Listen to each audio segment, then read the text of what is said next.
आज मैं आपको सुना रही हूँ सोना धोबिन की कहानी, जो कि करवा चौथ में जरूर सुननी चाहिए। तो चलिए चलते हैं, सुनते हैं सोना धोबिन की कहानी। आज मैं आप लोगों को सुना रही हूँ करवा चौथ पे ये कहानी जरूर सुननी चाहिए और सभी को सुननी ही चाहिए। तो ये कहानी है सोना धोबिन की, और कहते हैं जो धोबिन का सुहाग लिया जाता है वो अजर अमर रहता है। तो ये कहानी मैं आप लोगों को सुना रही हूँ। आप लोग करवा चौथ पे ये कहानी जरूर सुनिए, इससे आपके सुख सौभाग्य में वृद्धि होगी, अखंड सौभाग्य मिलेगा, जैसे माता गौरा और पार्वती को मिला था। तो ये अखंड सौभाग्य की प्राप्ति के लिए करवा मैया की पहले पूजा करनी है। तो इनको आप चंदन लगाइए, अक्षत चढ़ाइए, फूल पुष्प धूप दीप इन सब से आरती करिए, पूजा करिए, और जो भी आपका भोग के लिए फल प्रसाद मेवा मिठाई सब चढ़ा के करवा मैया की पूजा करने के बाद फिर हम सुनाते हैं आप लोगों को कहानी। तो आप ये कहानी सुनिए। ये कहानी एक सोना धोबिन थी जो अखंड सौभाग्यवती का उसको वरदान मिला हुआ था। तो एक परिवार रहता था, एक साहूकार का परिवार था, और वो परिवार में एक कन्या थी, लड़की थी, जिसके वो जब कोई भिक्षा देता था उसके घर में, और 5 भाइयों में वो अकेली बहन थी। तो कोई भिक्षा देता था उसको, साधु आते थे दरवाजे पर भिक्षा देने के लिए। तो जब भिक्षा कोई और देता था तो उससे कहता था, बहुओं से कहता था, अखंड सौभाग्यवती रहो, सुहाग बढ़े तुम्हारा। और जब कन्या देती थी तो वो हमेशा एक ही बात बोलता था कि तुम सुखी रहो। तो ये बात बहुत दिन तक वो सुनती रही, मगर एक दिन फिर वो अपनी माँ से बोली कि माँ, मैं जब साधु जी आते हैं मैं उनको देती हूँ भिक्षा, तो वो मुझसे कहते हैं कि खुश रहो, और जब भाभी लोग देती हैं या घर में और कोई देता है तो वो कहते हैं अखंड सौभाग्यवती रहो। तो मुझे माँ, मेरी समझ में ये बात नहीं आती है कि वो मुझसे साधु जी ऐसा क्यों बोलते हैं।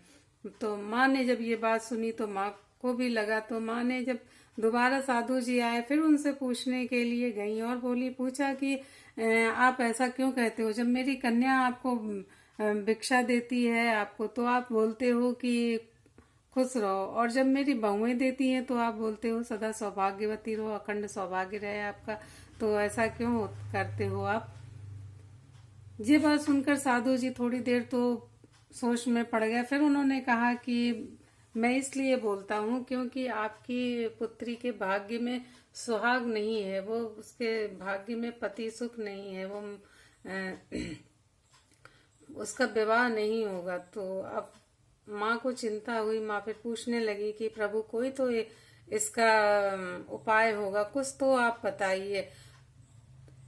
साधु ने फिर बताया कि एक सोना धोबिन है, अगर वो अपना सुहाग दे देगी तो आपकी कन्या का सुहाग हो जाएगा और वो अजर अमर सुहाग रहेगा। ऐसा कहकर वो साधु ने भिक्षा ली और वहां से चले गए। जब कुछ समय बीतता गया फिर एक दिन उनको सोना धोबिन का पता चला।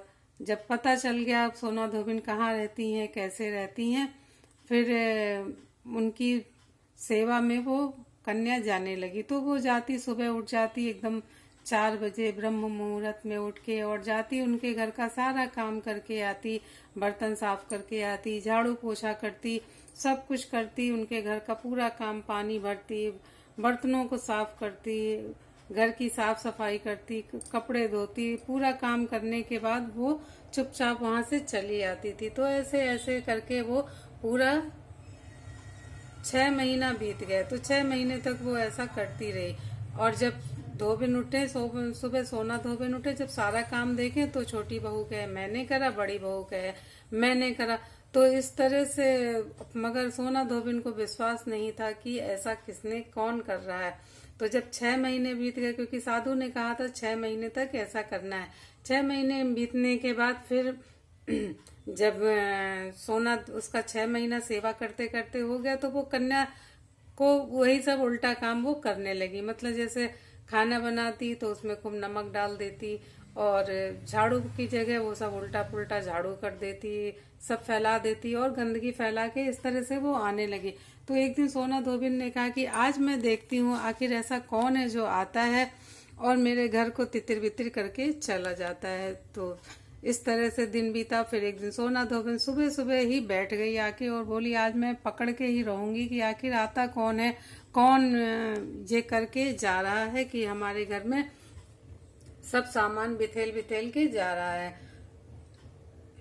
फिर उसका जब वो दोबारा दूसरे दिन सुबह सुबह प्रातः काल आई तो सोना धोबिन ने उसका हाथ पकड़ लिया और बोली कि कन्या तू बता तू कौन है और ये सब करने के लिए क्यों आती है, तू मेरे घर का क्यों उल्टा सीधा काम कर रही है। तो कन्या रोने लगी और सोना धोबिन को पकड़ के वो खूब जोर जोर से रोने लगी। सोना धोबिन ने कहा आखिर ऐसी क्या बात है। उसने कहा सब पूरी कहानी उसने बताई कि साधु ने मुझसे कहा था ऐसा ऐसा करो और मैं आपकी कोई बहुएं भी वो काम नहीं करती थी, मैं ही आपके घर का सारा काम करके जाती थी। प्रातः काल उठकर मैं 4 बजे आती थी और आपके घर का पूरा काम करके चली जाती थी।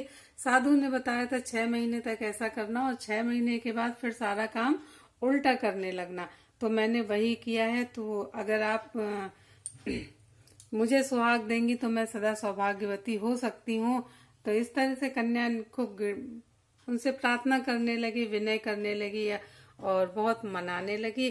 तो सोना धोबिन ने कहा कि हाँ अगर ऐसी बात है तो मैं तुम्हें सुहाग जरूर दूंगी। और ऐसा कहकर उसने उस कन्या को धीरज धराया, संतावना दी, पानी पिलाया और उससे कहा अब तुम अपने घर जाओ और शादी की तैयारी करो, मैं तुम्हें सुहाग जरूर दूंगी। इस तरह से वो अपने घर चली जाती है। घर जाके फिर वो सारी बात अपनी माँ को बताती है। तो माँ कहती है कि ठीक है। तो सुयोग्य वर उसके पिताजी जाते हैं, खूब सुंदर सा अच्छा वर ढूंढ के उसको राजकुमार सा पति उसके लिए ढूंढते हैं और उसकी शादी की तैयारियां होने लगती हैं। शादी की तैयारियां हो रही हैं, खूब धूमधाम मची हुई है, मगर सब लोग के मन में एक यही रहता है कि अगर सोना धोबन ना आई तो क्या होगा, कैसे क्या होगा। इस तरह से करते करते मगर जब फेरों का मुहूर्त, सुहाग देने का मुहूर्त आया तो सोना धोबिन आ गई। सोना धोबिन अपनी बहुओं से कह गई, अपनी जो चुनरी डालती थी अपने सर पे वो चुनरी अपने पति को उड़ा के और कमरे में बंद करके अपने पति को, और वो चली गई सुहाग देने के लिए कन्या को। जब वो जाने लगी तो अपनी बहुओं से कहा कि जब तक मैं ना आऊं तब तक ये दरवाजा मत खोलना। और पति उसके अंदर लेटे हैं। वो अपनी चुनरी जो सुहाग की उसकी चुनरी थी वो ओढ़ के और अपने पति को एक कमरे में बंद करके चली गई सुहाग देने के लिए। और फिर जैसे जैसे वो वहां सुहाग देती वैसे वैसे उसका पति मृत्यु को प्राप्त हो गया, उसकी सांसें थम गई। और वो सुहाग देके जब लौट के उसने अपना सुहाग कन्या को दिया, इस तरह से उनका कन्या का सुहाग अजर अमर किया सोना धोबिन ने। फिर जब वो लौट के आई तो अपनी बहुओं से पूछा किसी ने दरवाजा तो नहीं खोला था, तुम लोग देखने तो नहीं गई थी अपने पिताजी को, ससुर जी को।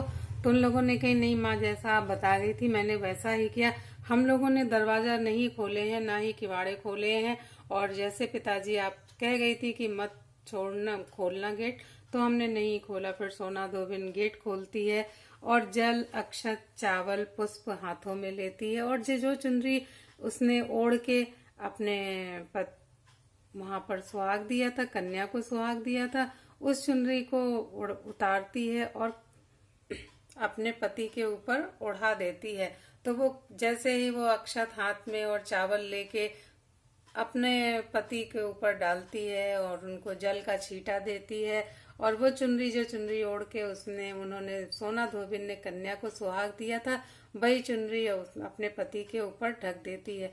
तो इस तरह से सोना धोबिन के पति जीवित हो जाते हैं और वो राम राम कह के उठ जाते हैं। तो जैसे करवा मैया ने सोना धोबिन की और कन्या के सुहाग को अजर अमर किया है, तो ऐसे सारी सौभाग्यवती स्त्रियों का सौभाग्य अजर अमर रहे, सदा अखंड सौभाग्य की प्राप्ति हो। तो ये कहानी करवा चौथ पे जरूर सुननी चाहिए सोना धोबिन की।